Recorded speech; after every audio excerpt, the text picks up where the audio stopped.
Hello everyone.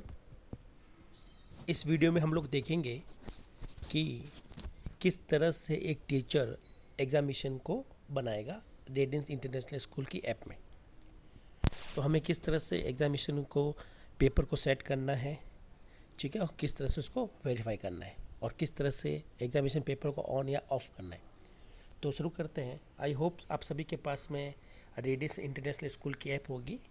ये app आपकी updated होनी चाहिए। अगर ये अपडेट नहीं हो रही है तो आप इसको प्ले स्टोर पर जाकर इसको अपडेट कर लीजिएगा ताकि आपको लेटेस्ट ऑप्शंस मिल जाए इसमें। सबसे पहले इस ऐप पर आइकन पर हम लोग क्लिक करेंगे। क्लिक करने के बाद में जब हमारे पास में यहाँ पर नाम अपीयर होगा तो इस तरह का कुछ इंटरफेस हमें दिखाई देगा।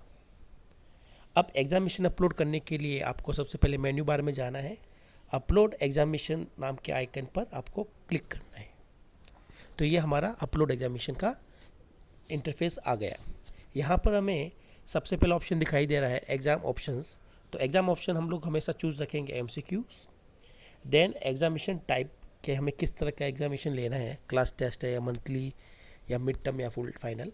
तो जो भी आपको एग्जामिनेशन डिज़ाइन करना है तो आप इसमें से अप्रोप्रिएट ऑप्शंस चूज़ कर लेंगे। देन आपको क्लास सेलेक्ट करनी होगी। सपोज कीजिए कि आपने क्लास सेलेक्ट की है नर्सरी। देन आपको नर्सरी के सब्जेक्ट यहाँ पर अपीयर होंगे।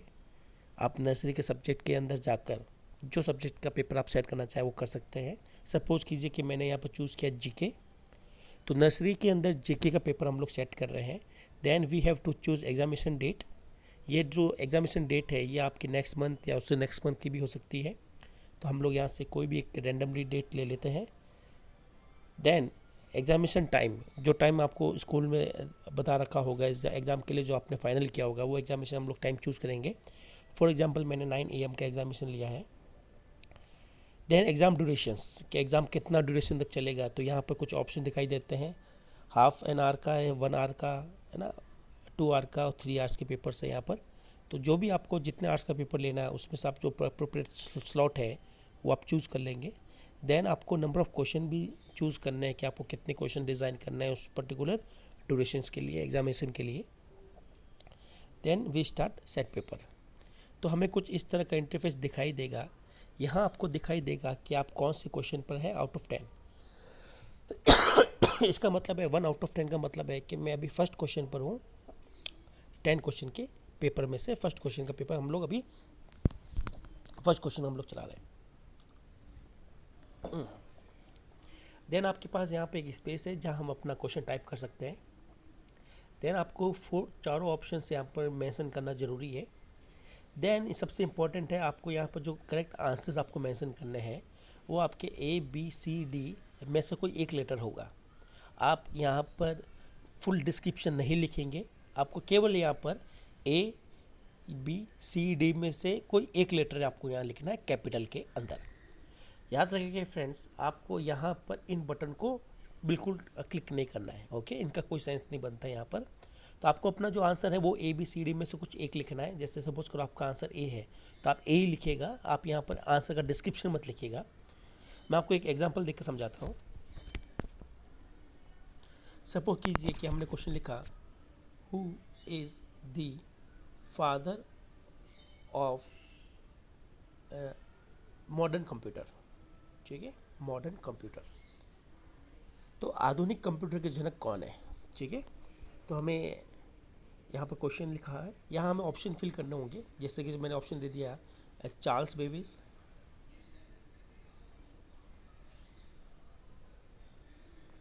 देन मैंने ऑप्शन दे दिया John von Neumann, John von Neumann. फिर मैंने यहाँ ऑप्शन दे दिया है डगलस, और यहाँ मैंने क्वेश्चन दे दिया है जेम्स गॉसलिंग।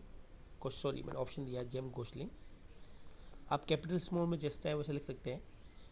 देन इस क्वेश्चन का जो आंसर है वो आंसर है B, John von Neumann. Okay, और फादर ऑफ कंप्यूटर अगर बोला जाता है तो वह है चार्ल्स बेबेज, लेकिन ये फादर ऑफ मॉडर्न कंप्यूटर है तो उसका आंसर है जॉन वॉन न्यूमैन।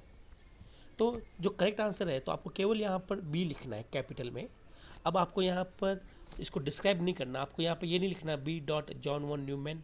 आप सिर्फ ऑप्शन का नेम बताएंगे कि कौन सा ऑप्शन आपका करेक्ट है। ओके, यहाँ आप लोग पूरा डिस्क्रिप्शन नहीं लिखेंगे फ्रेंड्स, और आपको यहाँ पर आगे जो बटन दे रखे हैं उनको भी क्लिक करने की ज़रूरत नहीं है, केवल इतना सा काम करना है, then go to next question. अब यहाँ पर भी सेम आपको क्वेश्चन आंसर लिखने होंगे, तो मैं इस वीडियो को फास्ट फॉरवर्ड कर देता हूँ।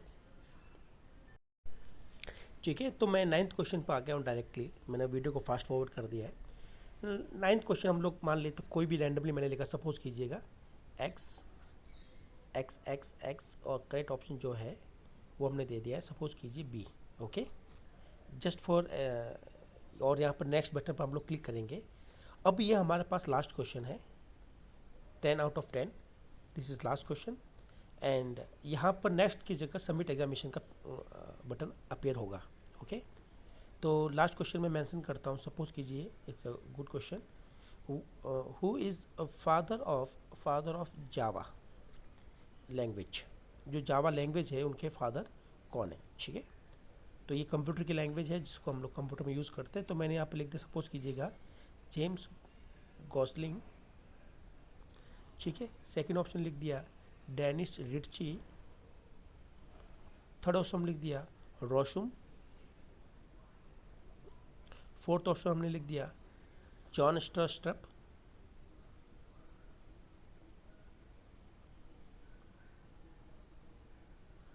ठीक है।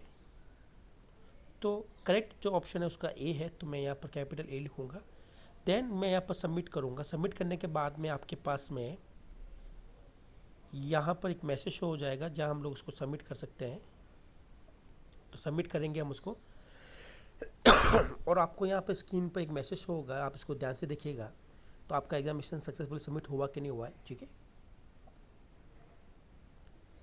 तो आपने देखा कि इस क्वेश्चन सबमिटेड लिखा हुआ आ गया, इसका मतलब है कि हमारा पेपर सेट हो चुका है।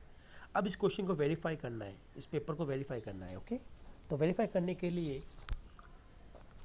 लाइक अ स्टूडेंट हम लोग एग्जामिनेशन को देंगे कि एग्जामिनेशन हमारा कंडक्ट हो रहा है कि नहीं हो रहा है। तो सबसे पहले एग्जामिनेशन में जाएंगे। एग्जामिनेशन में गए, हमें नर्सरी क्लास का चूज़ करना है, तो हमने यहाँ पर नर्सरी क्लास चूज़ की। जीके में हमारा पेपर था, हमने जीके चूज़ किया। आप देखेंगे कि पेपर पहले ऑटो ऑफ आ रहा है और स्टूडेंट भी ऑफ आ रहा है। आप सेट पेपर पर क्लिक करेंगे तो ये क्लिक नहीं होगा। तो ये 3 बटन में से ये दोनों बटन स्टूडेंट को अपेयर नहीं होते, ये केवल टीचर को ही अपेयर होते हैं। तो जब तक आप लोग यहाँ से एग्ज़ाम को ऑन नहीं करेंगे तब तक कोई भी पेपर को स्टार्ट नहीं कर पाएगा। और हम लोग चाहते हैं कि एग्ज़ाम का रिजल्ट स्टूडेंट को ऑन द स्पॉट दिखाई दे, तो आपको इस ऑप्शन को भी टिक करना होगा, स्टूडेंट रिजल्ट को भी ऑन करना होगा। आप चाहते हो कि एग्ज़ाम कंडक्ट तो हो जाए लेकिन स्टूडेंट को रिजल्ट दिखाई ना दे, तो आपको उसको ऑफ ही रखना है। तो कोई ऐसा रिलेशन नहीं है कि इसको ऑन ऑफ करेंगे तो भी इसको ऑन ऑफ करना है कि नहीं करना, वो आपकी चॉइस है। ये दोनों ही इंडिपेंडेंट बटन हैं आपस में। ओके, और ये दोनों बटन जो है एग्ज़ाम ऑफ का और स्टूडेंट रिजल्ट ऑफ का, ये आपको स्टूडेंट को दिखाई नहीं देते। तो जब भी आपका एग्जामिनेशन ऑन होना है, जिस टाइम पर आपको ऑन करना है तो आप इसको ऑन कर सकते हैं, और जिस समय आप चाहते हैं तो उसको यहाँ से दोबारा ऑफ कर सकते हैं। तो मैं आपको एक डेमोस्ट्रेशन दे देता हूँ। मैं एग्ज़ाम को पहले ऑन करता हूँ, तो मैं एग्ज़ाम ऑफ के बटन पर क्लिक करूँगा और ये एग्ज़ाम ऑन हो जाएगा। हम लोग वापस बैक आ जाएंगे, हम लोग जाके देखेंगे जीके के अंदर कि एग्ज़ाम ऑफ ऑन तो हो गया है। अब हम लोग यहाँ पर बात करेंगे स्टूडेंट रिजल्ट की। तो अगर हमें स्टूडेंट को रिजल्ट को ऑन करना है, स्टूडेंट को रिजल्ट दिखाना है, तो इसको भी हम ऑन करेंगे। अब हम लोग आ गए हैं जीके के पेपर के अंदर। ठीक है, तो आप देख रहे हैं कि दोनों ऑप्शन ऑन हो चुके हैं। अब हम लोग पेपर को स्टार्ट कर सकते हैं। आप चाहें तो स्टूडेंट रिजल्ट को ऑफ भी कर सकते हैं, पेपर तभी भी स्टार्ट हो जाएगा। अब हम पेपर को स्टार्ट करते हैं। तो आपको यहाँ पर फर्स्ट क्वेश्चन दिखाई दे रहा है, टाइमलाइन के साथ में दिखाई दे रहा है। तो आप इसके जो करेक्ट आंसर होंगे, ठीक है, आप स्टूडेंट को भी समझा सकते हैं कि कैसे इस पेपर को सबमिट करना है। तो जो करेक्ट आंसर है, सपोज कीजिए कि who is the father of modern computer, तो आंसर इसका बी करेक्ट है। ओके, तो आपको हर बार आंसर यहाँ पर टिक करने होंगे, चारों में से कोई एक ऑप्शन पर टिक करना होगा। टिक करने के बाद, क्लिक करने के बाद आपको यहाँ पर सबमिट बटन पर क्लिक करना होगा। यहाँ पर सबमिट का मतलब फाइनल सबमिशन नहीं है, यहाँ सबमिट का मतलब है कि आप हर क्वेश्चन के आंसर को सबमिट कर रहे हो। तो आप जितनी बार भी क्वेश्चन के आंसर फिलअप करेंगे तो आपको हर क्वेश्चन के अंदर सबमिट बटन को प्रेस करना होता है। तो जैसे बटन प्रेस कर दिया, अब हम लोग नेक्स्ट की तरफ मूव करेंगे, और जब हम लोग प्रीवियस जाके देखेंगे तो आपको वो ऑप्शन दिखाई दे रहा है। ओके, अब मैं सपोज कीजिए मैं सेकंड क्वेश्चन पर आ गया। यहाँ पर है who is the father of C language, तो मैंने डेनिस रिच्ची पर क्लिक किया, लेकिन मैंने उसको सबमिट नहीं किया, मैंने सीधा नेक्स्ट कर दिया। तो मैं जब से पीछे जाता हूँ आप देखेंगे कि वो ऑप्शन इरेज हो चुका है, ये इसलिए हो चुका है क्योंकि आपने इस क्वेश्चन का आंसर अभी तक सबमिट नहीं किया है। ओके, आप चाहे तो उसको खाली छोड़ सकते हैं। अगर आपको चाहते हो कि इसका आंसर सबमिट हो जाए, जैसे मैंने सपोज कि गोस्लिंग पर टिक किया, फिर मैंने इसको सबमिट किया और नेक्स्ट किया, अब मैं प्रीवियस क्वेश्चन पर जाता हूँ तो मेरा आंसर मुझे दिखाई दे रहा है। मैं चाहूँ तो आंसर को चेंज कर सकता हूँ, लेकिन चेंज करने के बाद में अगेन मुझे सबमिट बटन को क्लिक करना होगा। सबमिट बटन क्लिक हो चुका है। नाउ हम लोग मूव करेंगे और वापस जाकर देखेंगे तो हमारा आंसर हमने करेक्शन कर चुके हैं। तो दोस्तों यहाँ पर हर क्वेश्चन के अंदर आपको हर क्वेश्चन के लिए सबमिट बटन को प्रेस करना है। अब मैं रैंडमली इसको क्विकली फटाफट सबमिट कर देता हूँ ताकि लास्ट क्वेश्चन में क्या बिहेवियर आएगा वो देखेंगे हम लोग। जैसे कि मैंने कुछ भी सबमिट कर लेता हूँ, ठीक है। चाहो तो कुछ क्वेश्चन मैं एम्प्टी भी कर देता हूँ, ठीक है। Now this is the final question और इसमें हम देखते हैं कि क्या आंसर होगा। Who is the father of Java language. तो जावा लैंग्वेज के जो फादर है या जनक जिसको कहते हैं इन्वेंटर, वो कौन है। तो आंसर ए सही है, जेम गोसलिंग सही है। अब मैं सबमिट करूँगा और जैसे मैं नेक्स्ट पर क्लिक करूँगा तो ये आपको इन्फॉर्म कर देगा कि ये लास्ट क्वेश्चन है, आप लोग आपका एग्ज़ाम फिनिश हो गया है। अब आप फिनिश पर क्लिक करेंगे तो कुछ नहीं होगा क्योंकि ये आगे बढ़ नहीं रहा है। आप प्रीवियस जाना चाहे तो जा सकते हैं आप। ओके, उस तरह से आप जितनी बार चाहे उतनी बार ऑप्शन चेंज कर सकते हैं। ऑप्शन चेंज करने के बाद में सबमिट जरूर करना होगा हर क्वेश्चन को। अब लास्ट क्वेश्चन आते ही आपके पास में ये बटन अपीयर हो जाता है, नेक्स्ट बटन। ओके, अब ये नेक्स्ट बटन जो अपीयर हुआ है, ठीक है। तो आप जैसे ही इस नेक्स्ट बटन पर क्लिक करेंगे तो ये आपसे एक डायलॉग बॉक्स देगा और पूछेगा are you sure you want to submit examination, है ना। तो आप चाहे तो सबमिट करें तो आपका एग्जामिनेशन सबमिट हो जाएगा। अगर आपने नो पर क्लिक किया है तो ये दोबारा आप अपने एग्जामिनेशन में आ जाओगे, आप जो चेंजेस चाहें वो कर सकते हो। तो मुझे लगता है कि एग्जामिनेशन को फिनिश कर लेना चाहिए, तो मैं इसको फिनिश कर देता हूँ, ठीक है। फिनिश करने के बाद में हमें अपना रिजल्ट भी दिखाई दे रहा है, जो स्टूडेंट को भी दिखाई देगा। ओके, तो यही प्रोसीजर था एग्ज़ाम को कंडक्ट करवाने का। एग्ज़ाम फिनिश होने के बाद हम लोग वापस इनको ऑफ कर देते हैं, इन दोनों ऑप्शन को। अब स्टूडेंट चाहकर भी इसको दे नहीं पाएगा। तो एक पर्टिकुलर जो एग्जामिनेशन की ड्यूरेशन है उसके बाद में हम लोग इसको ऑफ़ करना नहीं भूलेंगे, ऑफ़ कर देंगे, ठीक है। तो यही था एग्जामिनेशन को अपलोड करना और एग्जामिनेशन को वेरीफाई करना। ओके, आई होप आपको सब कुछ क्लियर हुआ होगा, ठीक है। नेक्स्ट वीडियो में हम लोग स्टूडेंट के लिए भी एक वीडियो बना रहे हैं जिसमें हम लोग ये देखेंगे कि स्टूडेंट किस तरह से एग्ज़ाम देगा, जैसे मैंने इस वीडियो में बताया है उसी तरह से हम लोग उसमें एक्सप्लेन करेंगे। Till then, thank you, bye.